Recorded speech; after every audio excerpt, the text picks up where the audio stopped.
صور من حیات الصحابہ دیکھیے،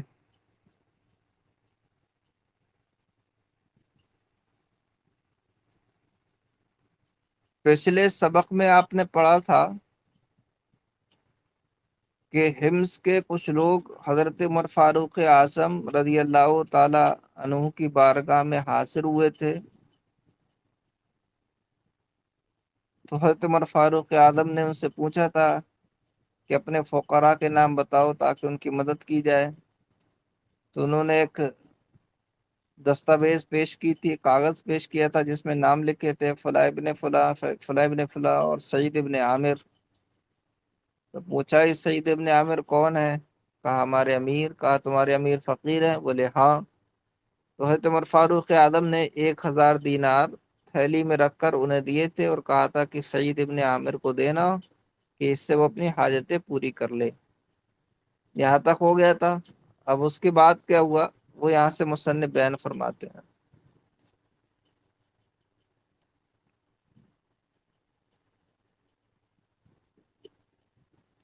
فرماتے ہیں جاء الوفد لسعید بالسرۃ فنظر الیہا فاذا ہی دنانیر فجعل یبعدها عنہ وهو یقول جاء یجیء مجیئتن معنی آنا، وفد جماعت، گروہ، قافلہ، جمع وفود آتی ہے اس کی۔ سرتن معنی تھیلی، جمع سرر، دنانیر یہ جمع ہے دینار کی معنی سونے کا سکہ۔ جال وفد لسعید بالسرہ، وہ جماعت دنانیر کی تھیلی لے کر سعید ابن عامر رضی اللہ تعالیٰ عنہ کے پاس آئی۔ فنظر الیہا فاذا ہی دنانیر، تو آپ نے اس تھیلی کو دیکھا تو جبھی اس میں دینار نکلے۔ فجعل یبعدها عنہ، تو آپ ان دنانیر کو خود سے دور کرنے لگے۔ جعل جب کس فعل مضارع پر آتا ہے تو ترجمہ کرتے ہیں کرنے لگا، ہے نا، کھانے لگا، پینے لگا، اس طریقے سے افعال مقاربہ میں سے ہے جالا۔ فجعل یبعدها عنہ، تو آپ انہیں خود سے دور کرنے لگے۔ وہو یقول، یہ کہتے ہوئے، کیا کہتے ہوئے؟ انا للہ و انا الیہ راجعون، بے شک ہم اللہ کے مال ہیں اور بے شک ہمیں اسی کی طرف پلٹنا ہے۔ کلمہ استرجاع پڑھ لیا آپ نے دنیا کا مال و دولت دیکھ کر۔ کانما نزلت به نازلۃ او حل بساحته خطب، جب یہ حضرت سعید ابن عامر نے دولت دیکھی اور جب یہ کلمہ استرجاع انہوں نے پڑھا تو اس وقت منظر یہ تھا، ایسا لگ رہا تھا جیسے کہ ان پر کوئی مصیبت اتر گئی ہے یا ان کے آنگن میں کوئی بہت بڑا حادثہ اور سانحہ رونما ہو گیا ہے۔ حتیٰ کہ ان کی اہلیہ نے جب انا للہ و انا الیہ راجعون کلمہ استرجاع سنا تو وہ بھی گھبرا کر آئیں حضرت سعید ابن عامر کے پاس اور پوچھا کیا ہوا، کیا امیر المومنین کا وصال ہو گیا؟ کہا نہیں، اس سے بڑھ کر بات ہوئی ہے۔ کہا کہ مسلمان کسی حادثے میں شہید ہو گئے؟ کہا اس سے بھی بڑھ کر ایک معاملہ پیش آیا ہے۔ کہا بھئی اس سے بڑا معاملہ کیا ہے؟ تو کہا میرے پاس دنیا آ گئی ہے، چاہتی میری آخرت کو فاسد کر دے اور میرے گھر میں بڑا بڑا فتنہ اتر پڑا ہے۔ ایسے متقی پرہیزگار تارک الدنیا لوگ پہلے تھے۔ کانما نزلت به نازلۃ او حل بساحتی خطب، نزل ینزل نزول معنی اترنا، نازلہ اسی کا اسم فاعل ہے۔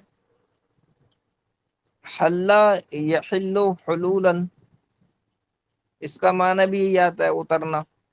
ساحتن معنی آتا ہے میدان، جمع ساحات آتی ہے۔ خطبن، خطب معنی، خطب اس چیز کو کہتے ہیں جو ایک مقصد اور منصوبہ ہوتی ہے، اس کو خطب کہتے ہیں۔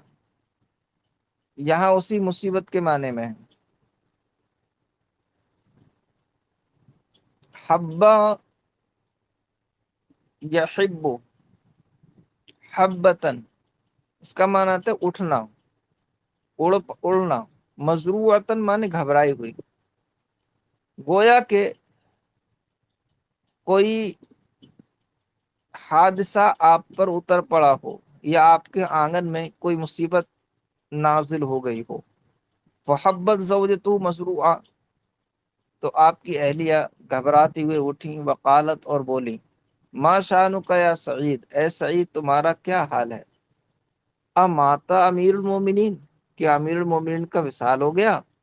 قال، فرمائے، بل اعظم من ذالک، بلکہ اس سے بھی بڑھ کر بات ہے.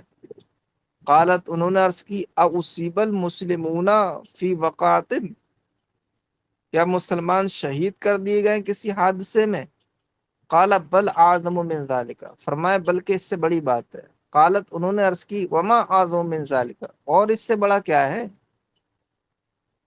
قال، آپ نے فرمایا، دخلت علی دنیا، میرے پاس دنیا آ گئی ہے، لتفسد آخرتی، تاکہ میری آخرت کو فاسد و خراب کر دے. وحلت الفتنۃ فی بیتی، اور میرے گھر میں فتنہ اتر پڑا ہے.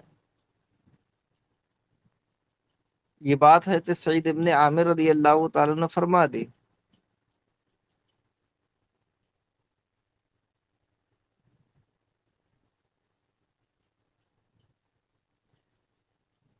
کہ میری پاس دنیا آ گئی ہے، آخرت کو برباد کرنے کے لیے فتنہ میرے گھر میں اتر پڑا ہے. اور آپ اب اس کے جواب میں آپ کی اہلیہ کہیں گے کہ آپ اس سے چھٹکارا پا لیجئے، لیکن انہیں یہ نہیں پتا ہے کہ وہ فتنہ ہے کیا. پیسوں کے بارے میں ان کو کچھ بھی نہیں پتا ہے، پھر بھی کہہ رہی کہ اس سے چھٹکارا پا لیجئے.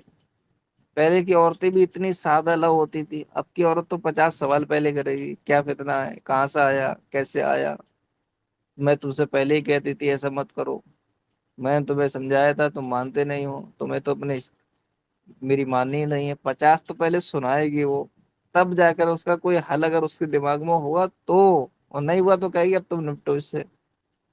ٹھیک ہے، پہلے کی عورتیں ایسی ہوتی تھی کہ پوچھے بغیر وہ کہتی ہیں کہ حضور اس سے آپ چھٹکارا پا لیجئے، کیوں آپ پریشان ہو رہے ہیں، کیوں آپ اتنا تکلیف میں ہیں. پہلے کی عورت کی زبان یہ ہوتی تھی.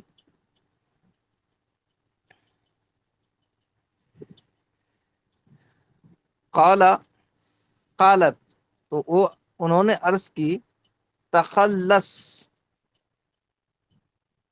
منہا، آپ اس سے چھٹکارا پا لیجیے.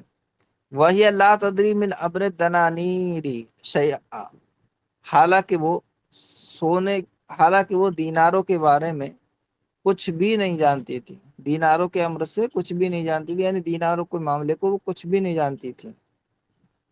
قال ابا تعیننی علی ذالک، آپ نے فرمایا اور کیا تو اس پر میری مدد کرے گی؟ یعنی مجھ سے چھٹکارا پانے کے لیے تو کہہ رہی ہے، اگر میں چھٹکارا پاؤں تو میرا ساتھ دے گی؟ کہیں وہ بہت ساری دولت دیکھ کے کہہ دے کہ نہیں اسے صدقہ مت کرو، اپنے پاس رکھ لو، تو میرا ساتھ دے گی؟ اوا تعیننی علی ذالک، کیا تو اس پر میرا ساتھ دے گی؟ قال، انہوں نے عرض کیا، نام، ہاں. فاخذت دنانیر فجعلها في سرر ثم وزعها على فقراء المسلمین. وزع یوزع توزیعا مانے آتا ہے بانٹنا. فاخذت دنانیرا، تو آپ نے دنانیر لیے، وجعلها في سرر، اور انہیں چند تھیلیوں میں رکھا، ثم وزعها على فقراء المسلمین، پھر مسلمان فقیروں پر ان کو تقسیم فرما دیا. فرماتے ہیں آگے، لم یمزی علی ذالک طویل وقت، مزا یمزی، مزین مانے گزرنا، لم یمزی علی ذالک، نہیں گزرا تھا اس پر، طویل وقت، لمبا وقت، یعنی اس بات کو ابھی لمبا وقت نہیں ہوا تھا. حتی عطا عمر بن الخطاب رضی اللہ تعالی عنہ دیار الشامی یتفقد احوالها لما نزل بحمص وكانت تدعى الكويفة وهو تصغير للكوفات. حتی عطا، یہاں تک کہ حضرت عمر فاروق اعظم رضی اللہ تعالی عنہ تشریف لائے دیار شام، شام کے شہروں کی طرف. یتفقد احوالها، ان کے احوال کی تفتیش کرتے ہوئے. تفقد یتفقد، تفقدن مان تفتیش کرنا، ان کے احوال کی تفتیش کرتے ہوئے. فلما نزل بحمص، تو جب آپ حمص میں اترے، فلما نزل بحمص، تو جب آپ حمص میں اترے، وکانت تدعا الکویفہ، اور حمص کو کویفہ کہا جاتا تھا، کویفہ، وکانت تدعا الکویفہ، اور حمص کو کویفہ کہا جاتا تھا، وہ تصغیر للکوفہ، کویفہ یہ کوفہ کی تصغیر ہے۔ اب حمص کو کویفہ کیوں کہا جا رہا ہے؟ تو کہہ رہے ہیں حمص کو کویفہ اس لیے کہتے تھے کہ اصل میں حمص کا حال کوفہ کی طرح تھا، جیسے کوفہ کے لوگ اپنے عاملین سے بہت زیادہ شکایتیں رہتی تھی، ان کو بہت زیادہ ان کے شکوہ و شکایت جا کر امیر المومنین سے کرتے تھے، یہی حال حمص والوں کا تھا، انہیں بھی بہت شکایت رہتی تھی اپنے امیر سے، وہ بھی بہت شکوہ کرتے تھے جا کر امیر المومنین کے پاس اپنے امیر کا۔ تو اس مناسبت اور مشابہت کی وجہ سے حمص کا نام کوفہ تو نہیں رکھا، کویفہ رکھ دیا کہ یہ بھی چھوٹا سا کوفہ ہی ہے۔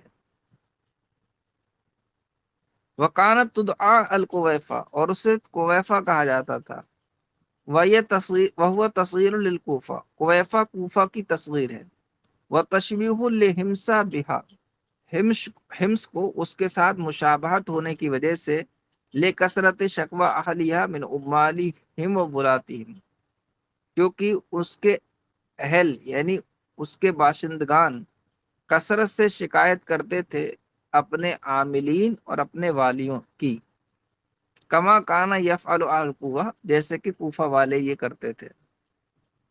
فلما نزل بها لقیہ اہلھا للسلام علیہ، تو جب آپ حمص میں اترے تو لقیہ، لقیہ القا ملاقات کرنا، تو آپ سے ملاقات کرنے کے لیے اہل حمص آئے، للسلام علیہ، تاکہ آپ کو سلام کریں، ٹھیک ہے۔ اب یہاں سے آگے بات چلے گی، وہ میں انشاءاللہ کل پڑھاتا ہوں۔